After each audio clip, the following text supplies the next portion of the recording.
Olá pessoal, tudo bem? Hoje vamos ter o enorme prazer de discutir um dos temas mais importantes para a sociedade contemporânea. É o tema das novas formas de relação de trabalho. Hoje vamos compreender essa complexidade e enfrentar essa questão com um grande especialista sobre o tema. Vamos ter essa oportunidade de discutir novamente o direito aliado à poesia. Bem-vindos ao Papeando com Pamplona.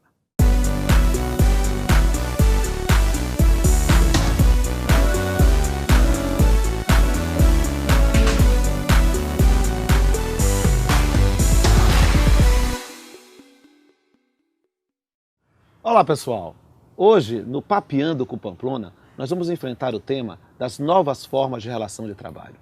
E para dissertar sobre ele, eu trouxe um dos jovens talentos dos professores do direito do trabalho no Brasil, o professor Danilo Gaspar, mestre em direito, professor de diversas instituições, advogado militante. Nesse tema, porém, vale a pena começar com o VT. Bom, a Colivre ela é uma empresa de prestação de serviços para soluções de internet, né? Do ponto de vista do mercado, é assim que eles nos percebem, né? Como uma prestadora de serviço que desenvolve soluções para a internet, de site a redes sociais, enfim, qualquer tipo de solução via internet, hoje é o nosso foco.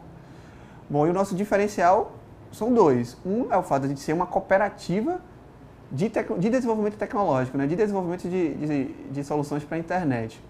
E o que significa isso na prática? Significa dizer que, resumidamente, todo mundo que trabalha aqui é dono, todo mundo que é dono trabalha, né? E o outro diferencial da Colivre é o fato da gente trabalhar exclusivamente com tecnologias livres. E o que caracteriza uma cooperativa, em particular a cooperativa de trabalho? A questão da autogestão, né? A questão da possibilidade onde você não tem a relação entre aquele que é dono do negócio e aquele que trabalha no negócio através de uma relação que a gente chama de carteira de trabalho assinada, né? Na Colivre, do ponto de vista legal, uma cooperativa de trabalho ela é reconhecida como um coletivo de profissionais autônomos. Isso é o que está na lei. E a maioria das cooperativas de trabalho, ela funciona como uma espécie de CNPJ para que profissionais autônomos de forma coletiva tenham um CNPJ coletivo, porém, individualmente, eles possam prestar um serviço. A Colivre funciona diferente disso. Nós, de fato, somos uma empresa que a gente chama autogestionária. A gente até brinca, quando a gente vai explicar isso para os nossos clientes, que a gente diz o seguinte: aqui você sempre é atendido pelo dono. Então, o dono é que lhe atende, o dono é que executa o serviço. E todos não trabalham como indivíduos, todos trabalham como uma empresa, como um coletivo. Existem pessoas que participam de diversos movimentos e iniciativas de empresas sociais, economia solidária, cooperativismo, que tentam estabelecer novas relações de trabalho para uma nova economia. Então, por exemplo, o fato da gente ter escolhido ser uma cooperativa e não abrir outro tipo de empresa é porque existem princípios, existem valores, existe uma visão do mundo, existe uma ética. Então, às vezes, se a lei não percebe que existem pessoas que acreditam que é possível outras relações de trabalho para além daquelas que a gente acha, que a gente não concorda com uma relação de trabalho assalariada e todas as contradições e todos os problemas dessa relação, ela pode impedir, sufocar que novas relações essas que sejam focadas no ser humano e não no dinheiro e não no capital, surjam. Então, eu acho que essa é a melhor forma de você encarar essas relações, é pensar que é possível um novo tipo de trabalho, um outro tipo de trabalho para aquele, diferente daquele que a gente está encontrando aí. E que no futuro existam legislações, leis que respeitem esses princípios, esses valores e normatizem isso através de uma legislação nova também. Danilo, que bom te receber aqui no nosso Papeando com Pamplona. E justamente tratando de um tema que eu sei que é da sua predileção, que foi objeto de suas investigações, inclusive no mestrado. E por isso eu quero que você fale aqui para todo mundo que está nos ouvindo, né, que está nos vendo, o que se entende por novas formas de relação de trabalho. Pamplona, quero te dizer que a alegria é dupla. Alegria em estar aqui e alegria em poder falar, em poder compartilhar com o público esse tema tão interessante acerca das novas formas de relação de trabalho. E o mais importante de falarmos disso, sobretudo nos dias atuais, é o fato de que toda a legislação trabalhista, todo o direito do trabalho foi pensado, foi criado, foi elaborado numa era que talvez não exista mais, numa era na qual o trabalhador se resumia àquele operário, aquele chão de fábrica, aquele trabalhador que chegava fardado, que tinha seu horário controlado, que cumpria as ordens e os mandos do patrão. Só que as coisas mudaram, a sociedade evoluiu, a revolução tecnológica alterou a dinâmica interpessoal, as relações entre as pessoas, as relações entre os seres humanos e mudou também as relações de trabalho. Sim, claro. E essa mudança das relações de trabalho exige uma mudança, um acompanhamento por parte da legislação trabalhista, por parte do direito do trabalho. E esse então talvez seja atualmente o grande desafio do direito do trabalho, poder se tornar um direito do trabalho contemporâneo, poder trazer normas, poder trazer proteções, poder trazer uma tutela trabalhista condizente com as formas de trabalho que existem atualmente. E como fazer isso? Como compreender essas novas formas? E quais são essas novas formas? Essa sua última pergunta é extremamente importante, porque para sabermos o que o direito tem que fazer, nós precisamos saber o que podemos chamar de novas formas de relação de trabalho. Exato. O fato é que, quando o direito do trabalho foi criado, a gente tinha uma relação de trabalho que a gente chama de relação de emprego, que é aquela relação que é objeto de proteção trabalhista. Nós tínhamos uma relação de emprego que ela era fortemente marcada por um determinado elemento, que é o elemento da subordinação jurídica, que nos quer dizer que o trabalhador recebe ordens, o trabalhador está sob o comando do seu patrão. Então o trabalhador sabia que tinha que chegar para trabalhar, ia até a fábrica para trabalhar, cumpria ordens, vestia farda, batia cartão. Esse trabalhador ainda existe, isso é fato. É verdade. Só que as relações de trabalho evoluíram e mudaram. Outras relações de trabalho passaram a acompanhar essa então relação de trabalho que era praticamente única, que era praticamente hegemônica. E a revolução tecnológica foi algo que contribuiu bastante para tanto. Nós podemos ter hoje em dia, por exemplo, trabalhadores que sequer conhecem o seu patrão, entre aspas, patrão. Por quê? Porque eles trabalham através do chamado teletrabalho. Porque eles trabalham através do chamado trabalho à distância, através dos instrumentos tecnológicos de informatização e de controle. Isso faz com que aquele elemento que falei há pouco da subordinação jurídica, quem manda em mim? Quem manda no meu trabalho? De quem que eu recebo ordens? Quem é meu patrão? As coisas então se diluíram de uma forma tal que o próprio direito do trabalho passou a se questionar, passou a ter que se reinventar. Por quê? Porque ele estava percebendo que com esse elemento, com essa noção de que empregado é aquele que recebe ordens e ponto, ele não estava mais conseguindo abarcar esses novos trabalhadores que, assim como aqueles outros, precisam de proteção trabalhista. Mas nesse ponto é preciso compreender que talvez o foco seja no trabalhador e não no elemento subordinação, né? De fato, quando a gente pensa em direito do trabalho, quando a gente pensa em norma trabalhista, o direito não é um fim em si mesmo. E o direito do trabalho, principalmente, ele tem uma razão de ser clara e evidente, que é a proteção, que é a tutela do trabalhador, porque num contrato de trabalho tem um fator que é extremamente interessante. Quando você faz um contrato de compra e venda, você tem um sujeito, que é o comprador, você tem um sujeito, que é o vendedor, e você tem um objeto, que é a coisa que está sendo negociada. Quando você faz um contrato de trabalho, não. Quando você faz um contrato de emprego, você tem de um lado o empregador, o tomador de serviços, você tem de outro o trabalhador, o empregado, e o objeto do trabalho está com aquele empregado, está na pessoa daquele trabalhador. Então, pelo fato do objeto do contrato e de uma das pessoas do contratante se confundirem numa pessoa só, é extremamente importante que toda a análise e toda a conjuntura travada em torno do direito do trabalho tenha como foco a dignidade da pessoa humana. Isso é fundamental, mas eu queria entender, já que nós estamos saindo do enfoque da subordinação, indo só para o sujeito ou outros critérios, né? Entender esses critérios e mais, quais seriam as vantagens ou desvantagens dessas outras formas de contratação? Do teletrabalho, por exemplo?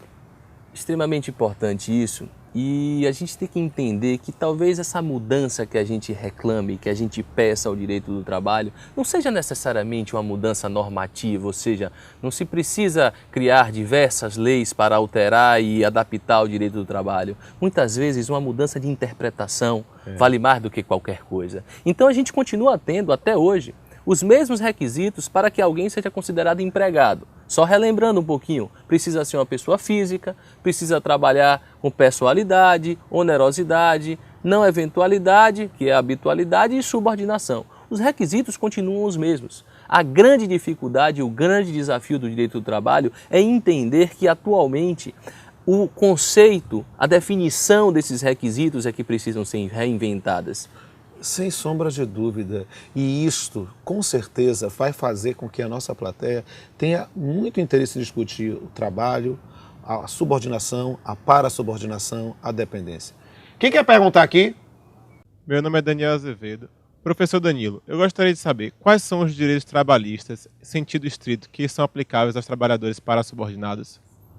Daniel, sua pergunta é bastante interessante, porque como não há uma regulamentação específica sobre o trabalhador parasubordinado no Brasil, há duas situações que são possíveis. Ou seja, ou ele vai ser considerado um trabalhador autônomo, por exemplo, e aí não vai ter nenhuma tutela jurídico-trabalhista para ele, ou ele será considerado um empregado, um trabalhador regido pela CLT e pelas normas trabalhistas condicionais e terá acesso a todos os direitos trabalhistas existentes no Brasil. Verificando sempre a possibilidade de ter uma declaração de fraude também, verificar esse dado, porque pode ser. Com certeza. Meu nome é Raul Santos Soares. Professor Danilo, quais são os exemplos de trabalhadores parasubordinados no nosso cotidiano? No Brasil, o grande exemplo de trabalhador parasubordinado que é apontado pela doutrina, pelos estudiosos, pela própria jurisprudência, é o caso do representante comercial autônomo, regido pela Lei 4886 de 1965, uma lei anterior à Constituição de 1988, e que, diante das novidades no mundo do trabalho, é apontada como uma espécie de trabalhador parasubordinado, porque ele fica numa situação sui generis entre um autônomo e um subordinado. E muitas vezes nós temos aí uma interface, de não sabemos se é fraude ou não, com outras modalidades, com motoboys, cooperativas e outras modalidades. Mas, sem sombra de dúvida, o representante comercial autônomo é o melhor exemplo. Meu nome é Marcela Almeida e eu gostaria de saber do professor Danilo Gaspar o que é parasubordinação. A parasubordinação, Marcela, é um instituto de origem no direito italiano, a partir do qual se define um trabalhador que trabalha de uma forma pessoal, só que ao invés de trabalhar de forma subordinada, trabalha, como nos dizeres italianos, de forma coordenada. Ou seja, há uma relação intermediária, segundo a doutrina que pensou e criou a parasubordinação, há uma situação intermediária entre o trabalhador autônomo e o trabalhador subordinado. Esse trabalhador seria o trabalhador parasubordinado, que não tem o seu trabalho subordinado, mas sim coordenado por um tomador dos serviços. Meu nome é André Mota e a pergunta é para o professor Danilo. Professor, a parasubordinação é uma dessas novas formas de relações de trabalho? Muito bacana essa pergunta, André. Sinal que realmente você conseguiu entender o que tentamos dizer por novas formas de relação de trabalho, novas formas de trabalho. A parasubordinação é sim apontada pela doutrina a nível de direito do trabalho mundial, não só brasileiro, como uma dessas novas formas de relação de trabalho, a chamada zona cinzenta, uma zona grise, na qual não se sabe se o trabalhador é exatamente um autônomo ou um subordinado. Verdade. Meu nome é Rafael Colavolpe e eu gostaria de saber do professor Danilo Gaspar se já há alguma manifestação dos tribunais sobre os trabalhadores parasubordinados.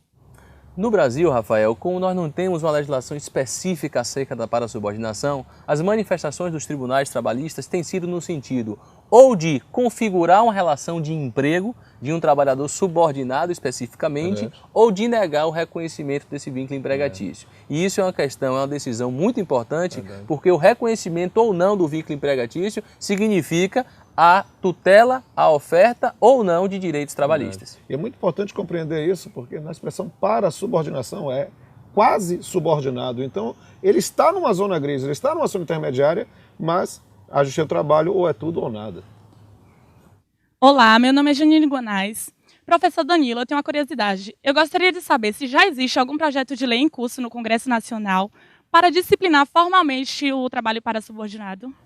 Janine, há sim projetos de lei tramitando no Congresso acerca do tema, mas é muito importante que fique claro também que talvez o direito não necessite sempre de uma alteração legislativa, uma mudança de interpretação, uma mudança de postura dos tribunais A partir do momento em que eles absorvem essas novas realidades, novas formas de relação de trabalho, talvez seja mais rápido e mais efetivo para a sociedade. Sem dúvida. A mudança de interpretação, mudar na cabeça dos juízes e na aplicação do nosso dia a dia, talvez seja muito mais rápido do que uma nova lei. Danilo, muito obrigado mesmo por você ter vindo hoje ao Papeando com Pamplona. Eu não tenho a menor dúvida que a nossa plateia ficou embevecida e esclareceu várias dúvidas importantes com a sua inteligência e a sua consciência social. Pamplona, o prazer e a alegria são sempre meus. E eu quero deixar claro que se é uma nova realidade social, o direito tem que acompanhar essa mudança. Eu não tenho dúvida disso, Danilo. E eu não tenho dúvida, meus amigos, da importância deste tema. E eu tenho que encerrar com direito, com poesia, encerrar com filosofia. Desestruturação produtiva. Eu não sei mais quem é meu chefe. Eu não sei mais quem é meu patrão. Recebo ordens de todos os lados, mas não sei quem me dá o pão. Já fui parte da organização, o orgulho da minha seção, mas a tal reengenharia alterou a filosofia.